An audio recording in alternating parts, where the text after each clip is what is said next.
سلام دوستای عزیز، روزتون بخیر.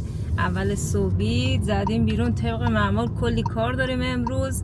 امیدوارم که کارامون به خوبی و به نحو احسن انجام بشه. اولین مرحله، البته شما اول صبح رفتی فیزیوتراپی. آره، من اولین مرحله داروش رفته کارش انجام داده اومده. الان داریم میریم بیمارستان ساعت 9. من وقت دارم چون تقریبا یه سه هفته دیگه میشه بیمارستان. من وقت عمل دارم، قبل از عمل هم میشه یه تایمی رو بهت میدم بیا اینجا با دکتر بیهوشی باید صحبت بکنیم. سری فرم داده اونا رو پر کردیم، باید بهشون تحویل بدیم و امضا بدیم و دیگه همه چی اوکی باشه بیام ان شاءالله تا زمان عمل. الان هم داریم میریم بیمارستان. دوشنبه اول هفته است اینجا، خیلی هم 100% باید شلوغ باشه. همیشه دوشنبه خیلی شلوغه اینجا. امیدوارم که زود کارمون فقط انجام بشه. سلام به همه دوستای عزیز، امیدوارم که روز خیلی خوب و تا حالا سپری کرده باشید. همونجور که سومی گفت دیگه همه رو توضیح داد دیگه، بریم دنبال کارامون. بذار یه نمای بیرون بیمارستان نشون بدم. اینجا سرعت 30 تاست. این ساختمونه میبینید، این مال بیمارستانه. البته پشتش هم یه چند ساختمونای دیگه هست که خود کوتاه‌ترن. این قسمتیه که بیماران رو پذیرش میکنن. چی میگن حالا؟ اتاق خواباشونه. آره خیلی بزرگه، چندین قسمت داره. آره اینجا هم که الان دارید میبینید اینجا لبه داره. اینجا مال جا پارک مجانی گذاشته. همینجا پارک میکنیم چون همین یه تیکه جا پارک مجانیه، باقیش دیگه باید پول پرداخت کنی. اینجا رو داشتم میگفتم، این قسمت سکوی پشت این بوته ها زمین مال هلیکوپتر. چی میگن اونجا رو؟ باند. باند هلیکوپتره.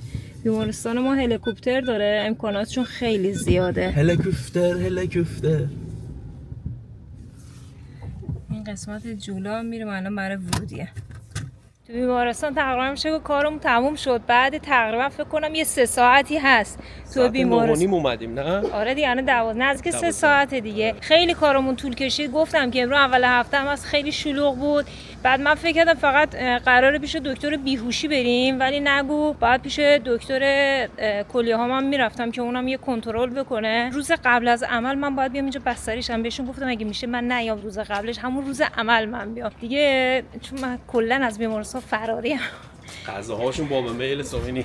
آره بعد دیگه صحبت کردیم باهاش و گفتش که باشه حالا یه سری فرم و کارا رو انجام داد. آزمایش خون از هم گرفت و این کارا رو من انجام بدم که پس یه موقع عمل دیگه مثلا این کارا رو انجام شده باشه. بعد مدارکا رو داد. یکم بیای دوم بیای. آره فرستاد دوباره طبقه بالا که اونجا با قرار بستری بشم. رفتم اونجا هم پیش اون یه سری کارا رو انجام دادم، فرما رو پر کردم. گفت برید به خیر. آزمایش خونا رو داد و آره روز قبل عمل فقط زنگ بزنید که بگم دقیقاً چه ساعتی اینجا باشید. خب خدا رو شکر امروز کار اینجا اونم انجام شد، راحت، خوشی انجام شد. هوا هم عالی، گرم و مشتی. بریم که تقریبا یه 20 تا 25 دقیقه دیگه داروش باید پیش دکتر فیزیوتراپیش باشه. از اینجا نرفته بریم از بعد برم برق وصل کنم شارژ بشم. شارژش تموم شده. آره داروش بره. الان داروش البته منو میبره میذاره خونه، من پیاده شم برم خونه به کارام برسم، نهار آماده کنم، بچه‌ام که خونه‌ن خوابن. داروش بره فیزیوتراپی کارش انجام بده بیاد. حالا بعد از ظهرم احتمالاً دوباره بیرون میریم، حالا یه سری کارهای دیگه داریم بخوایم انجام بدیم. سعی میکنم تمام اونا رو واسهتون ویدیو بگیرم. از همینجا هم دعا میکنم واسه تمام مریضایی که حالا درگیر بیمارستان هستن، ان شاءالله هر چی زودتر خوب بشن و بیمارا رو شفا عاجل عنایت بفرمایید. ان شاءالله هیچ وقت پاشون به بیمارستان باز نشه. این سوار رخش بیقرار شیم، الان داغ شده توش. حالا خفه میشیم گرما. اومدیم خونه. البته من تنها اومدم چون گفتم داروش بعد میرفت برای فیزیوتراپی. اومدم سریع وسایل نهار رو آماده کردم. برای نهار امروز خواهم عدس پلو درست کنم. عدس رو سریع گذاشتم اینجا داره میپزه برای خودش. بکنم یه رو 20 دقیقه بجوشه، پخته دیگه آماده است. چون در حین دم کشیدم با برنجم بالاخره اگه یه مقدار هنوزم نپخته باشه دیگه آماده میشه. برنجم خیس کردیم، یه مقدار برنج دودی هم امروز قاطی برنجمون کردم. برنج دودی رو من قاطی برنجمون نکردم، توی ظرف جداگونه گذاشتم تو انباری. بعضی وقتا یادم میره داخل برنج بریزم. داروش میگه مثلا چرا نمیریزی برنج دودی؟ میگم اون یادم میره چون جلو دستنی یادم میره. حالا امروز یادم بود برنج دودی هم قاطی برنجمون کردم. عطر و طعمش 100% خیلی بهتر میشه غذای امروزمون. تعدیگمون امروز میخوام یه مقدار متفاوت درست بکنم. هم میخوام نون باشه، هم میخوام برنج زعفرونی باشه. حالا یه مقدار بهش مدل بدم. در حین اینکه دارم درست میکنم سعی میکنم تیکه تیکه بهتون نشون بدم که چجوری دارم درست میکنم. آخر سرم که برنجمون دم کشید و برعکسش کردیم، حتما نشونتون میدم ببینید چجوری شده، خوب شده یا نه. اگه دوستانی که حالا درستم نکردن خوششون اومد میتونن حتما درست بکنن و ازش استفاده کنن، لذتشو ببرن. خب گوشر کردم گذاشتم یخش وا بره، تقریبا میشه گفت کاری نیست، باید صبر کنم توی مقدار برنجمون خیس بخوره و این عدسمون بپزه. خب عدسمون که همچنان در حال پختنه. اینجا من یه مقدار پیازا درست کردم، ادویه هاشم زدم و گوشر کردم. داخل خودم پیازا که رنده کرده بودم سرخش کردم. ما این مدلی درست ماله، بعضیا پیازا خلالی میکنن و جدا جدا میذارن، ولی خب ما اینجوری عادت کردیم، از اولم درست کردم، بچه‌ام اینجوری دوست دارن. حالا یه مقدار دارچین و آویشن هم باید بهش اضافه کنم، اونا رو یادم رفته بود بزنم. این از این برنجم زیرش روشن کردم که جوش بیاد. یه مقدار زعفرونم اینجا دم کردم، چه خوش رنگم شده. حالا هم برای تعدیه اون لازم داریم، هم برای آخر سر روی برنجم که حالا موقع کشیدن میشه احتیاج داریم که بریزیم روش. روغنم جابجا کردم ریختم تو این ظرفه. اینو سرتر گذاشتم، من همیشه اینجوری سرتر میذارم که قشنگ روغنای اضافه‌اش از توش در بیاد و حالا خالی کنم بریزم توی غذام. خب منتظر میمونیم تا برنجمون جوش بیاد. موقعی درست کردن تعدیق شد. ببینید این نونا رو من اینجوری حالت سه‌گوشی بریدم، 4 تا تیکه گذاشتم. این قسمت هاشون که خالی بود برنج زعفرونی ریختم. البته میخوام کامل روشو برنج زعفرونی بریزم، ولی گفتم نشون شماها بدم ببینید اول چه جوری بوده. بعد این قسمت رو روی خود این نونا رو هم چون برنج زعفرونی هم زیاده کامل اینا رو هم پر میکنم. ولی زمانی که برعکس میکنیم برنجمون آماده شده، یه تیکه نون داریم، یه تیکه برنج زعفرونی. حالا بقیه برنجمون رو با عدسمون هم قاطی میکنیم و میریزیم روش و میذاریم دم بکشه. اینجا هم زرشکمون رو یه مقدار تفت دادم کنار گوشتمون. ما با کشمیش نمیخوریم، با زرشک میخوریم. و اینکه بریم بقیه کارام هم انجام بدم و بذارم دم بکشه. الواقع برنج زعفرونی رو میریزم روش. بعد میریم سر وقت برنج سفید و عدس. دوستان اگه تعدیق شما هم حالا به روش‌های دیگه درست میکنید، طرح و مدل‌های مختلف دیگه، واسم تو کامنت‌ها بنویسید. سعی میکنم تو غذاهای بعدی حتما از اون تعدیق‌ها استفاده کنم. البته یکی دو تا روش دیگه با غذاهای دیگه، یعنی مثل باقالی پلو، لوبیا پلو، برنج سفید با شیوید پلو یا این برنج زعفرونی رو چند تا ترکیب میتونیم بکنیم، یه تعدیق چند رنگ در بیاریم. حالا امیدوارم که متوجه شده باشید. سعی میکنم تو ویدیوهای بعدی هم از پیشنهاد دوستان استفاده بکنم، هم اون تعدیقایی که حالا خودم تو ذهنم هست از اونها استفاده بکنم و تو آشپزیامون انجام بدیم. یه مقدار برنج سفیدم میریزیم، بعد میریم سراغ عدس. آب عدس رو خالی کردم، یه مقدارم آب سرد گرفتم روی عدسمون برای اینکه اون رنگ قهوه‌ای خود عدس که تو آب حالا پس داده اونم یه مقدار شستش بره، برای اینکه عدس پلومون رنگ تیره پیدا نکنه، خوش رنگ بشه. خودم مشتاقانه منتظرم برنجمون آماده شه، ببینم تعدیقمون چه شکلی شده. چند روزه میخوام لوبیا پلو درست کنم، ولی بچه‌ها زیاد لوبیا پلو دوست ندارن. ستایش کم میخوره ولی بهار اصلا نمیخوره. بهار اکثر غذاها رو دوست داره میخوره، ولی لوبیا پلو رو دوست نداره. بچه بود میخورد، الان خیلی وقت دیگه نمیخوره. یا بهش میگم بابا بیا دوباره حالا تست کن، بعد میگه نه دوست ندارم، به خاطر لوبیاهاش دوست نداره. لوبیای آبپز خالی خالی میخوره ها، سرکل میزنه، نمک میزنه میخوره، ولی لوبیا پلو رو نمیخوره. بهش میگم بابا لوبیا پلو یه غذای محبوبیه، واقعا خوشمزه است، آخه دلت میاد نخوری لوبیا پلو رو. خب داروشم هنوز نیومده، تا اون بیاد من بقیه کارامم تقریبا میشه گفت تمومه. میخواستم سالاد درست کنم ولی خب خیار کمه. ماست هست، ترشی بندری هم که قبلا خریده بودیم اونم هست. حالا اگه بشه کنار غذامون از اونها استفاده میکنیم. بعد از ظهر باید برم حتما فروشگاه، یه سری وسایل برای تو خونه تموم شده، از جمله باید دارچین بگیرم، فلفل سیاه بگیرم، دستمال آشپزخونه بگیریم. روغن داریم، این شیشه روغن داره، ولی همیشه من یه دونه اضافه میگیرم که تو خونه داشته باشیم. وقت میبینی حالا فرصت نمیشه بریم بخریم یا به تعطیلی میخوریم، همیشه یه دونه اضافه میگیرم که تو خونه داشته باشیم. روغنم بگیریم، پیاز باید بگیریم. حالا این تقریبا چند تا چیزیه که حتما باید خرید بکنم برای خونه بیارم. اینم ظاهر عدس پلومو، هنوز البته دم نکشیده. درشو میذاریم میره برای دم کشیدن. جای همتون خالی. در ضمن سعی کنید عدساتون رو زیاد نذارید بپزه که موقع دم کشیدن برنج له نشه. در واقع نیم پز بذارید. من از عدسای ریزم استفاده میکنم. غذا رو آماده کردم، تموم شد، ظرفاشم شستم، آشپزخونه مرتب دیگه. حالا غذا رفت واسه دم کشیدن. یه چیزیه که می‌خواستم نشونتون بدم و بگم در موردش صحبت بکنم، خیلی وقت پیش بهار یه دونه از این اسپراهای آبپاش از توی فروشگاه اکسیون گرفته بود. چند تا قبلا گرفته بودیم ولی خب مدلاشون فرق میکرد. این یه مقدار جدید بود. وقتی آبو میپاچه بیرون قشنگ حالت، نمیدونم اسمشو چی میگن، حالا اون سبک آبی که میپاچه بیرونو کاملا دونه ها پخشه، یعنی مستقیم حالا آب پاچیده نمیشه. الان یه تیکه نشون میدم، حالا نمیدونم معلوم بشه یا نه. میبینی؟ آره معلوم میشه اینجا سمت دستم. میبینی؟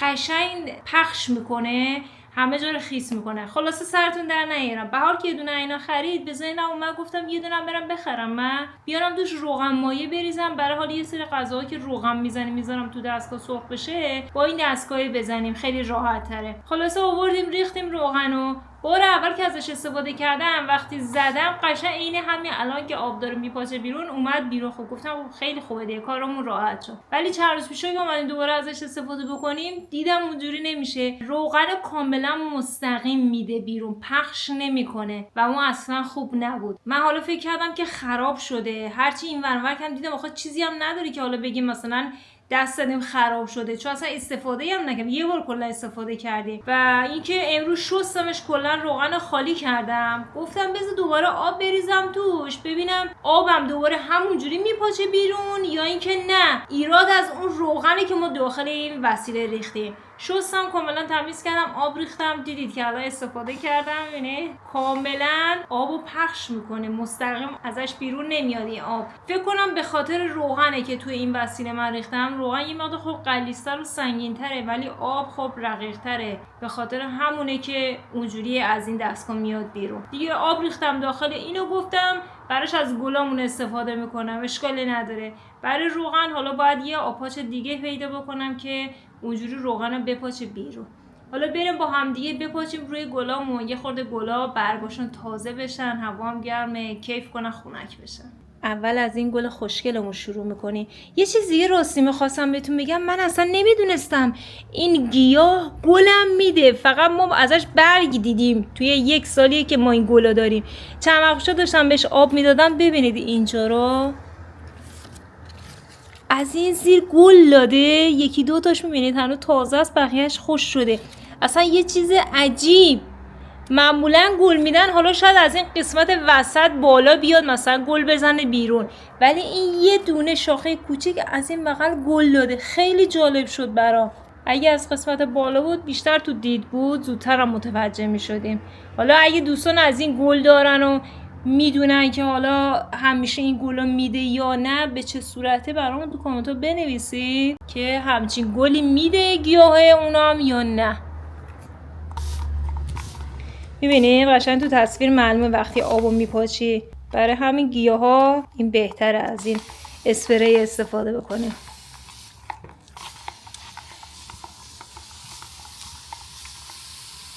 وقتی ولش میکنید میبینید تا چند ثانیه خودش آب میپاچه. این نیست که حتما من این دسته رو نگه دارم. ببینید خب این برگاش دیگه از این طرف کاملا خیس شد.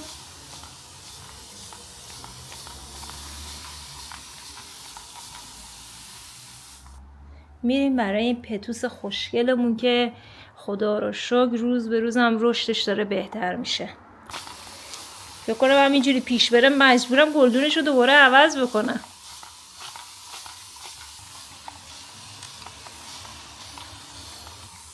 فکر کنم دیگه اینم کافی باشه. میریم سراغ این یکی گلامون. این گلمون هم یه چند وقتی بود روشش کم بود.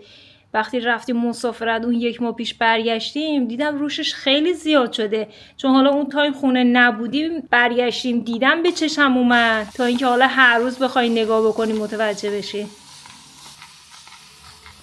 اسپره رو من زمانی که توش روغن ریخته بودم بعد که شستم چند بارم آب و کف گذاشتم داخلش موند، هی اسپری کردم که کاملا توی این لوله هاشم تمیز بشه که روغن نمونه. دیگه الان مطمئنم که آب خالیه. این یکی پتوسمون هم که کاشیم توی این گلدونه خدا رو شکر قشنگ گرفته و رشدش هم عالیه. اینم از گلامون آبپاچی کردیم برگاشون رو یه نفسی بکشن خنک بشن چون هوا واقعا گرمه. غذا رو برگردوندیم. تعدیگو ببینید چقدر خوشگل شد. خدای خودم انتظار نداشتم همچین تعدیگی بشه. داریش نمیدونست تعدیگای مدلی در آوردم. وقتی برعکس کردم اصلا همینجوری موند. این چرا اینجوری رنگ و رنگ شد؟ آره دیگه گفتم مدل‌های جدید باشه دیگه چون تو ویدیو هم استفاده میکنیم بالاخره تنوع خوبه. ولی خب یه خرابکاری کرد. خرابکاریت هم نشون بدم. آره نشون بده دیگه. من یه دفعه بچه‌ها هنگ کرد به خدا. کف زمین رو ببینید برنجا رو. اومد قابلمه رو برعکس بکنه. یه دفعه نمیدونم چرا دوبار این کارو کرد. آخه دفعه اول یه ذره انگار به نظرم جالب نیومد. خب چون داره برای تیک توک ویدیو میگیره. آره بعد اومدم دوباره این کارو بکنم. نگو که سینی که برگردوندم روی این قشنگ کیپ نچسبیده. این دسته ها میبینی این آره نمیذاره. سینی هم لبه داره بچسبه. یه ذره باز بود. وقتی برگردم دوباره اینجوریش کردم یا از بغلا همه ریخت بیرون. حالا شانس آوردیم کم ریخت. یه خورده اینجا روی میز ریخت، یه خوردم حالا زمین. حالا ویدیوشو بگیره تموم شه بعداً باید همه رو تمیز بکنم. ولی خب تعدیگمون به جاش عالی شد. جای همه دوستان خالی. خب دوستان امروز وقت تمیز کردن کتریمونه. من تقریبا هر 7-10 روز یک بار داخل کتری رو تمیز میکنم. قبلا فکر کنم تو ویدیوها یه مقدار توضیح دادم در موردش. با چند تا حالا مواد مختلف داخلش رو تمیز کردیم ولی خب اونجوری که دلم میخواست تمیز نشد. و زمانی که ما مسافرت بودیم رفته بودیم هلند از اونجا من سرکه سفید خریدم آوردم. فکر کنم فروشگاه لیدر خریدم ولی متاسفانه فروشگاه لیدر خودمون اینجا من هرچی گشتم اصلا ازش پیدا نکردم. تو فروشگاه‌های دیگه هست شیشه‌های خیلی کوچیک‌تر ولی خب قیمتاشون واقعا خیلی بالاتره. من اینی که خریدم نشونتون میدم. هم حجم اون سرکه‌مون زیاده هم قیمتش واقعا خوب بود. ولی خب حالا ما یه دونه اونجا خریدم آوردم دیگه. حالا فعلا تا یه مدتی سرکه سفید دارم. الان سرکه سفید رو با یه مقدار آب میریزیم داخل کتریمون، میذاریم یه مقدار بجوشه، خاموش می‌کنیم و میذاریم یه مقدار سرد بشه، بعد داخلش رو میشوریم. چند وقت من این کارو انجام دادم، تمیزش کردم. واقعا عین روز اولشه. حالا گفتم امروز که میخوام بشورمش با هم دیگه این کار رو انجام بدیم و نگاه کنید ببینید چقدر تمیز میشه. الان قبلش رو نگاه کنید داخل کتری رو، حالا بعدش هم دوباره بهتون نشون میدم. ببینید داخل کتری اون رسوبای تهش رو میبینید. من با اسکاچم هرچی بکشم کامل پاک نمیشه، تا یه مقداری پاک میشه. اون وسطش خیلی دیگه میمونه سفت میشه، دیگه با اسکاچ پاک نمیشه. من میگم 7-10 روز یک بار تمیز میکنم ولی خب دیگه به خاطر آب دیگه سریع اینجوری آهک میگیره. حالا بریم سرکه و آبو بریزیم داخل این پارچمون. این سرکه سفیدی که گفتم خریدم قوطیش فکر کنم 1.5 لیتری باشه. بله 1.5 لیتریه. یعنی تقریبا تا اینجا مونده. من چند بار استفاده کردم ازش. به اندازه تقریبا 1 لیوان سرکه میریزیم. حالا کتریمون هم تقریبا تا نصف آب میریزیم که بخواد همه جاشو کامل تمیز بکنه. ببینید این سرکه رو میگم متاسفانه تو فروشگاه لیدر نداشت. من اینو تقریبا فکر کنم 70-80 سنت خریدم. خیلی قیمتش خوب بود. حالا یه دونه گرفتم آوردم، گفتم 100% تو فروشگاه اینجا هم هست. حالا من تا حالا به چشمم نیومده. از فروشگاه دیگه خریده بودم، بطری خیلی کوچیک‌تر، فکر کنم نیم لیتری بود. خریده بودم 2-3 یورو و اینکه خب خیلی کم بود. 2 بار مثلا میخوام تو کتری بخوام تمیز کنم تموم میشد. دیگه از اونجا گرفتم، قیمتش هم خوب بود. حالا باز باید برم سر بزنم تو فروشگاه ببینم با قیمت مناسب اینقدر مثلا حجم زیاد میارن یا نه. حالا من سرکه رو البته چشمی میریزم و دیگه تو لیوان نمیریزم، ولی حدوداً همون میگم به اندازه 1 لیوان سرخالی بریزید کافیه. خب یه مقدار آب بریزیم داخل پارچمون. خب کتریمون رو تقریبا تا اینجا من پر کردم، نصف است، نصف یه ذره بیشتره. حالا روشن بکنیم و بذاریم بجوشه. من این کتری رو همیشه از این قسمت کابینت میبینید اینجا معلومه میارم این ورتر، چون وقتی جوش میاد این بخار میزنه میاد بالا بخوره زیر کابینت چون چوبم هست به مرور خراب میشه. به خاطر هر وقت میخوام استفاده کنیم میارم اینجا جلو، بعد که خاموش شد حالا کارمون رو انجام دادیم دوباره برمیگردونم سر جاش. کتری جوش اومد، گذاشتم خنک بشه. حالا تا بعد بریم بشوریم و داخلش ببینیم چی شد. چند روز پیش که رفتیم بودیم خرید کردیم دیدید توی ویدیوها البته چای از اینا من خریدم. حالا آوردم میخوام بریزم توی ظرفاشون، هر کدوم یه مقدار تشه. 2 تا ظرف چای ما داریم، یه دونه اینو من میذارم روی کابینت، اینم داخل کابینت بالا میذارم. چایشو ببینید معلومه یا نه، دونه هاش درشته، ریز نیست چایش. چایش خدای خیلی خوبه، مزهش خوبه، رنگش هم خیلی خوبه. خب این ظرف رو تقریبا پرش کردم. اینو میذاریم روی کابینه. این یکی رو حالا بریزه پر کنیم و الواقش هم میذاریم کنار. اینم یکی ظرفمون پر شد. قاشق باشه میذاریم داخلش و درش هم میبندیم. خب کتی من خنک شد. آب داخلش رو خالی کنیم. نه هنوز داغ آبش.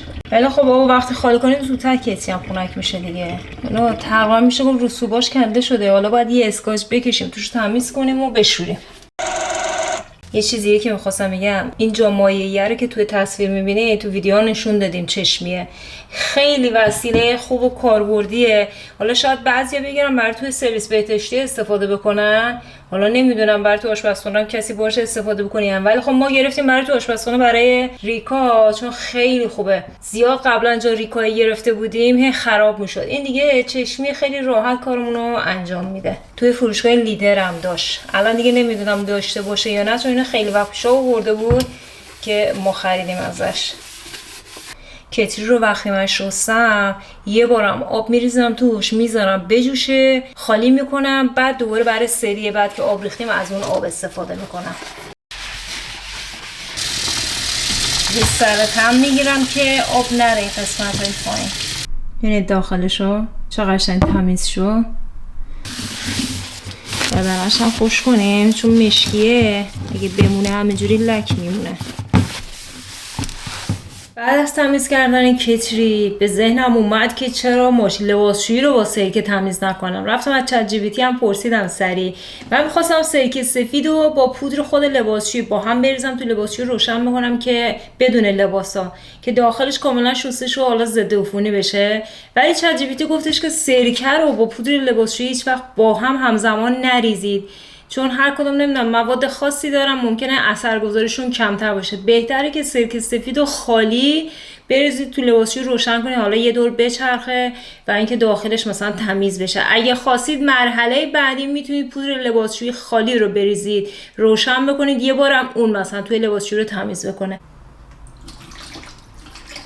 حالا لباسشویی که شسته شد تموم شد، این قسمت جاتایریش هم در میارم، جداگونه اینم میشورم.